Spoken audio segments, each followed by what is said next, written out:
नगर निगम अमृतसर ने नारायणगढ़ एरिया में एक गौशाला बनाया है जो तकरीबन 7000 गज की एरिया के अंदर बना है। ये जो गौशाला है ये इंडिया गेट के बहुत पास है और वॉर मेमोरियल से तकरीबन 50 मीटर की दूरी पे ही है। ये गौशाला का जो संचालन और देखरेख है नगर निगम अमृतसर ने कामधेनु गौधाम ट्रस्ट को सौंपा है। इस गौशाला के अंदर सिर्फ बूढ़ी बीमार बुजुर्ग गाय जो हैं, जो कि स्ट्रे कैटल जिसको हम कह सकते हैं, जो अमृतसर की शहरों पे पाई जाती है, उनको यहाँ पे लाया जाता है, उनका इलाज किया जाता है, उनका ट्रीटमेंट किया जाता है और जितनी देर तक वो जीवित रहेंगी, जितनी देर तक वो ज़िंदा रहेंगी, उनको हमारा कोशिश है कि अच्छा जगह और एक साफ़ वातावरण हम लोग प्रोवाइड कर पाएँ।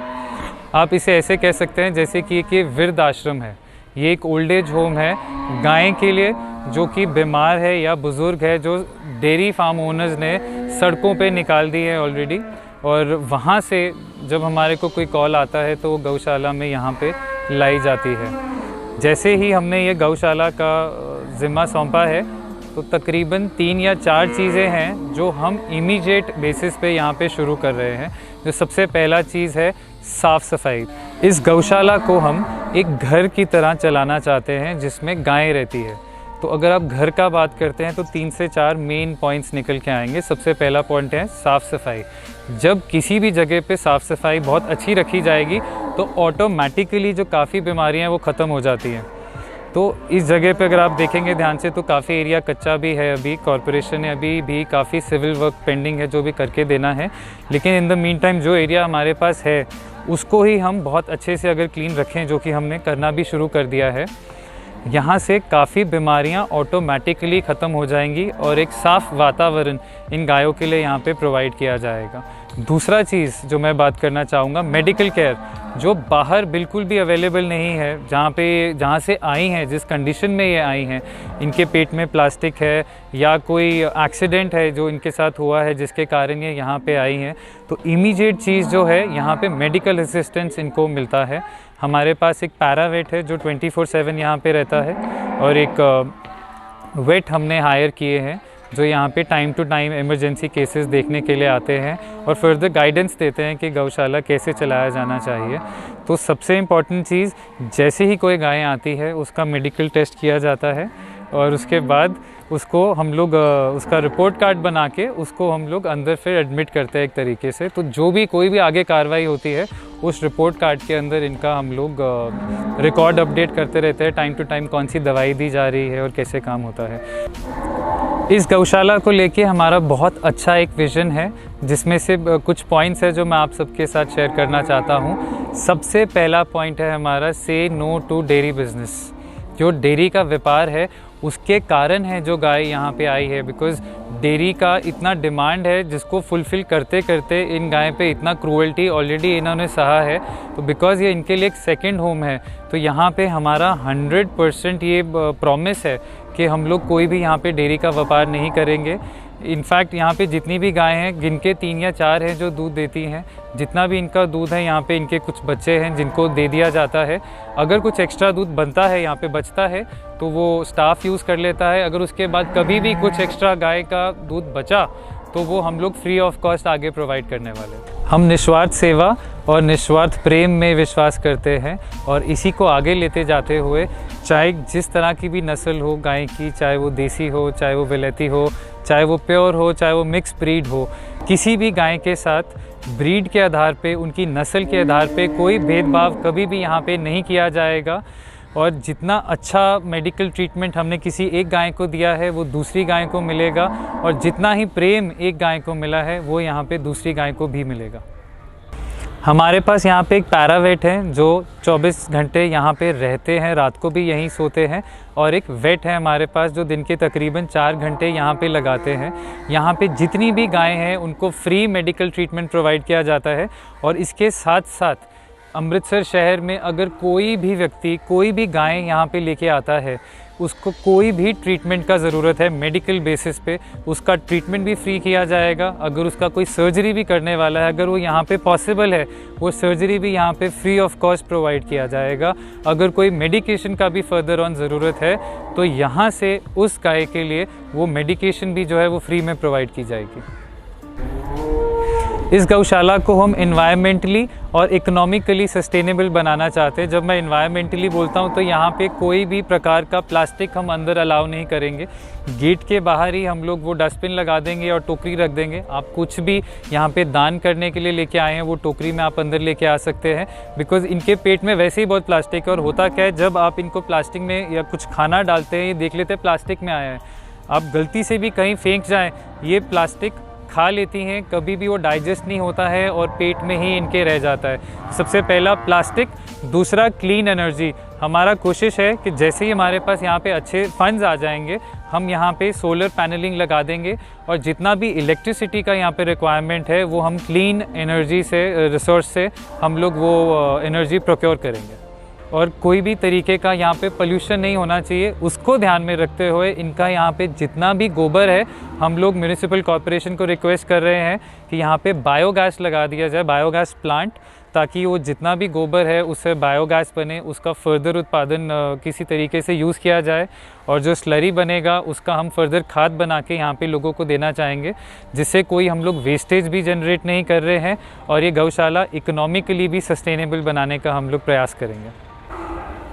यहाँ पे जैसे ही हम लोग ऑपरेशन संभाल लेते हैं अच्छे तरीके से, सबसे पहला काम जो हम करने वाले हैं, हर गाय का टैगिंग होगा और उनका वैक्सीनेशन किया जाएगा। जब गाय का टैगिंग हो जाएगा, बिकॉज़ सब एक समान दिखती है हमारे को, तो टैगिंग से उनके नंबरिंग हो जाएगी और उसके बाद हर गाय का प्रॉपर मेडिकल रिकॉर्ड हम लोग यहाँ पे ट्रैक करेंगे।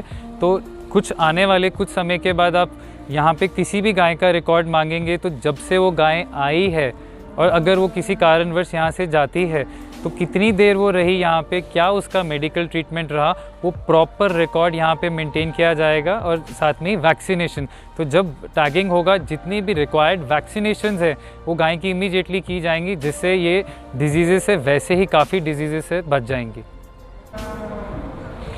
आने वाले 6 या 7 महीने में जैसे ही नगर निगम का सिविल वर्क यहाँ पे कंप्लीट हो जाता है, तो ये हमारा ड्रीम प्रोजेक्ट है कि यहाँ पे जितने भी सीसीटीवी कैमरास हैं उसकी हम एक लाइव फुटेज अपनी वेबसाइट पे डालें, क्योंकि ये जितने भी दान आएगा ये गौशाला उससे चलने वाली है।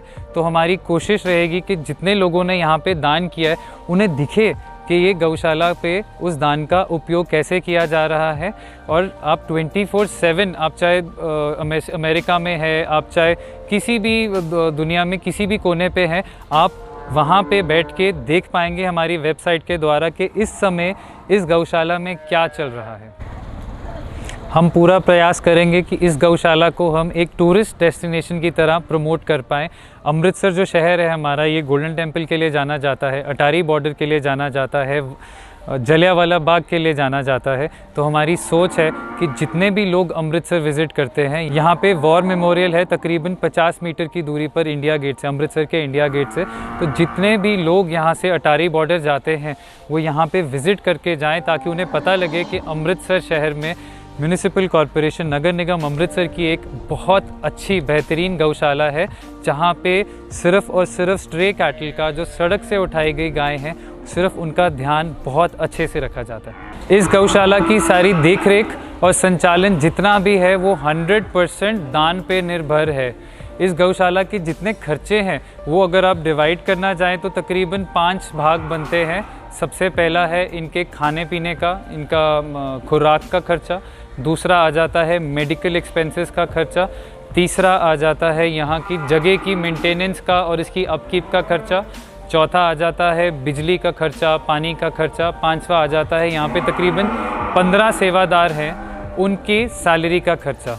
अब एक गाय के पीछे आप सबसे कम अगर एक दिन का 100 रुपये का भी आप खर्चा लगाएं तो 300 गायें हैं, इनके एक दिन का खर्चा 30,000 है और एक महीने का खर्चा 9 लाख रुपए के करीब आएगा। और इसी को अगर आप 12 महीने से अगर आप मल्टीप्लाई करें तो ये तकरीबन 1 करोड़ से ऊपर का खर्चा निकल जाता है। और हम 100% दान पे डिपेंडेंट हैं। अगर आपको हमारा ये कार्य पसंद आता है और अगर आप हमारी मदद करना चाहते हैं तो तकरीबन 5 तरीके हैं जो आप, जिसमें से कोई भी एक चीज़ करिए, हमारे को उस चीज़ का मदद आएगा। बिकॉज़ यहाँ पे ये जो गौशाला जो प्रोजेक्ट है ये सिर्फ़ और सिर्फ दान के ऊपर ही चलने वाला है। तो सबसे पहला जो है हमारा कैंपेन है और इसको हम सबसे ज़्यादा चलाना चाहते हैं, उसका नाम है अडॉप्ट अ काऊ कैंपेन। जैसे कि मैंने आपसे शेयर किया था, एक गाय का एक दिन की देखरेख का खर्चा, जिसमें मेडिकल एक्सपेंस आता है, उसका खाने पीने का खर्चा आता है, इस जगह के जितने यहाँ पे सेवादार हैं उनका खर्चा आता है। तो हम वो दानी सज्जन चाहते हैं जो बोले कि हाँ हमने एक गाय अडॉप्ट कर ली। वो एक परिवार हो सकता है, एक व्यक्ति हो सकता है जो एक गाय को अडॉप्ट करे। आप यहाँ पे चाहे रोज़ आइए, उस गाय के साथ समय बिताइए, उस गाय को आप नाम दीजिए, हमसे ज़्यादा खुश और कोई नहीं होगा। ये हमारा सबसे पहला है अडॉप्ट अ काऊ कैंपेन। तो यहाँ पे अगर हमारे पास 300 गाय हैं, हमें सिर्फ 300 डोनर चाहिए और उससे ये पूरा गौशाला चल सकता है। दूसरा आ जाता है डोनेट इन कैश और इन काइंड। तो अगर आपको एक गाय अडॉप्ट नहीं कर सकते हैं, जैसे कि 3000 महीने का खर्चा है, अगर आप 100 देना चाहते हैं, 200 देना चाहते हैं, 500 रुपये देना चाहते हैं, 1000 देना चाहते हैं, जितनी आपकी दिल की इच्छा है या जितनी आपकी मन की श्रद्धा है, आप उतना यहाँ पे डोनेट कर सकते हैं। बिकॉज कुछ ना कुछ खर्चा तो निकलेगा। डोनेट इन काइंड जब मैं बोलता हूँ तो यहाँ पे जितनी भी चीज़ों की ज़रूरत पड़ती है, आप हमें उस चीज़ के पैसे ना दीजिए, वही चीज़ ला दीजिए हमारे लिए, वो तो और भी अच्छा है। क्योंकि हमारी गौशाला रजिस्टर्ड है और ATG के अंदर भी इसके पास जितने भी रिक्वायर्ड परमिशंस हैं हमारे पास है। तो आप कुछ भी अमाउंट हमारे को डोनेट करते हैं, उस अमाउंट पे आपको टैक्स बेनिफिट 100% मिलेगा। नेक्स्ट पॉइंट आ जाता है स्प्रेडिंग अवेयरनेस। तो अगर आप डोनेट नहीं कर सकते हैं, या अगर आप कोई काऊ अडॉप्ट नहीं कर सकते हैं, या अगर आप कर भी सकते हैं, तो उसके साथ आ जाता है स्प्रेडिंग अवेयरनेस इस प्रोजेक्ट के बारे। आप बाहर लोगों को बताइए कि यहाँ पे एक ऐसा गौशाला खुला है, यहाँ पे जितने लोगों को आप लेके आ पाएँ। बिकॉज हम तो चाहते हैं दिन में 300 लोग आएँ, 400 लोग आएँ, यहाँ पे गाय को खाना डालें, चारा डालें, इनकी सेवा करें आके, तो हमारे लिए बहुत अच्छा हो जाएगा। तो जितना ज़्यादा से ज़्यादा आप लोगों को इस गौशाला के बारे में बता सकते हैं, जितना ज़्यादा से ज़्यादा आप लोगों को इस गौशाला में लेके आ सकते हैं, ये जो गौशाला है अपने आप ही चल पड़ेगी, बहुत अच्छे से चल पड़ेगी। अगला पॉइंट आ जाता है इंस्टॉल अ डोनेशन बॉक्स। तो दान पात्र जिसे बोलते हैं, अगर आप किसी भी तरीके से अपने रेफरेंस के द्वारा कहीं पे भी एक डोनेशन बॉक्स लगवा पाते हैं, खास करके अमृतसर शहर के अंदर, तो हमारा यहाँ पे जो कोई सेवक है, सेवादार है, वो आके वहाँ पे डोनेशन बॉक्स इंस्टॉल कर जाएगा। और जिस व्यक्ति के घर पे लगा है या ऑफिस में लगा है, जब भी वो डोनेशन बॉक्स फुल हो तो वो यहाँ पे लेके आके उसे खाली करके वहाँ पे दोबारा से उसे लगा दिया जाएगा। क्योंकि हम मानते हैं कि बूंद बूंद से सागर बनता है। तो जहाँ से भी जितना भी हमारे को दान आता है वो हमारे लिए बहुत मददगारी है। और जितने जहाँ पे भी आप हमारे ये डोनेशन बॉक्सेस लगवा सकते हैं, हमारे लिए बहुत अच्छा होगा। लास्ट पॉइंट हमारा आ जाता है वॉलंटियर विद अस। तो अगर आपके पास दिन में कोई भी समय फ्री है, आप महीने में एक दिन फ्री हैं, आप हफ्ते में एक दिन फ्री हैं, यहाँ पे आइए, जो हमारे मुख्य सेवादार है उनसे मिलिए। और यहाँ पे आके अगर आप कोई फिज़िकली सेवा कर सकते हैं, श्रमदान कर सकते हैं, तो हमारे लिए बहुत अच्छा है। आप गाय को नहला सकते हैं, कोई किवाड़ है जो आप साफ़ कर सकते हैं, चारा डालने में आप मदद कर सकते हैं, डॉक्टर की आप मदद कर सकते हैं। बहुत प्रकार की यहाँ पे सेवा है जिसमें आप अपना योगदान दे सकते हैं। इनमें से आपको कोई भी चीज़ अच्छा लगे, आप यहाँ पे आइए और यहाँ पे हमारा मदद कीजिए।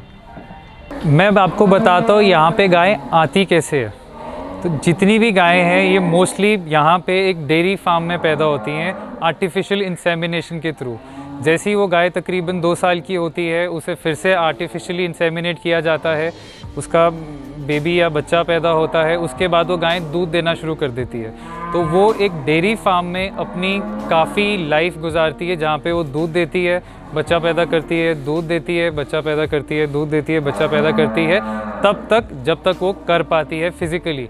फाइनली जब या वो दूध देना बंद कर दे, या उसमें कोई दिक्कत आ जाए गाय में, या वो फाइनली बच्चा पैदा ना कर पाए, तो जो डेयरी फार्म ओनर है वो गाय को अपने फार्म से निकाल देता है, जो कि फाइनली वो फिर किसी ना किसी सड़क में आके रहना शुरू कर देती है, कूड़ा खाना शुरू कर देती है और किसी ना किसी एक्सीडेंट को मीट कर जाती है। होता क्या है, या वो कूड़ा खाएगी, अंदर पेट में प्लास्टिक हो जाएगा, इतना प्लास्टिक हो जाता है कि फाइनली वो खाना और नहीं खा पाती है, फिज़िकली वो वीक हो जाती है, जिसके कारण वो सड़क पे बैठ जाती है। उसके बाद मोस्टली एक्सीडेंट होता है। कई एक्सीडेंट्स में इंसानों को भी चोट लगती है, कई एक्सीडेंट्स में जानवर की जान भी जा सकती है। तो जब ऐसे कोई केस होते हैं तो वो गाय यहाँ पे लाई जाती है। यहाँ पे आने के बाद उसका हम लोग सबसे पहले फ़िज़िकल ट्रीटमेंट करते हैं, उसका मेडिकल रिकॉर्ड बनाया जाता है। सबसे पहले जब वेट उसका चेक ना कर ले, हम तब तक उसको अंदर कहीं पे भी जगह नहीं दे पाते हैं। एक पर्टिकुलर एरिया हमने यहाँ पे डेडिकेट किया है जहाँ पे गाय रहेगी जब तक हमारे को वेट कहेगा तब तक। जैसे ही उसका मेडिकल रिकॉर्ड बन जाए और वेट बता देता है कि यहाँ पे इस पर्टिकुलर शेड के अंदर आप शिफ्ट कर दीजिए, तब गाय को हम यहाँ पे शिफ्ट करते हैं। तो गाय लाई गई, उसका मेडिकल ट्रीटमेंट किया गया। जब वो गाय ठीक है या शिफ्ट होने लायक है, वहाँ से फिर वो नॉर्मल जितनी भी बाकी गायें यहाँ पे रहती हैं उनके साथ वो रहना शुरू कर देती है। और नेक्स्ट उनका स्टेप आ जाता है उस गाय का प्रॉपर खाना दिया जाए और उसकी देख रेख हो, उसकी साफ़ सफाई जगह की रखी जाए। अधिक जानकारी पाने के लिए या अगर आप हमारे को गौशाला में मदद करना चाहते हैं किसी भी तरीके से, तो आप नीचे लिखे नंबर पे आप संपर्क कर सकते हैं और यहाँ पे आपको कुछ भी आप जानना चाहते हैं आपको बताया जाएगा। आइए हम सब मिलके इस शहर की जो सड़कों पे पाई जाने वाली गायों को एक परिवार की तरह एक प्यार भरा घर दें। Thank you.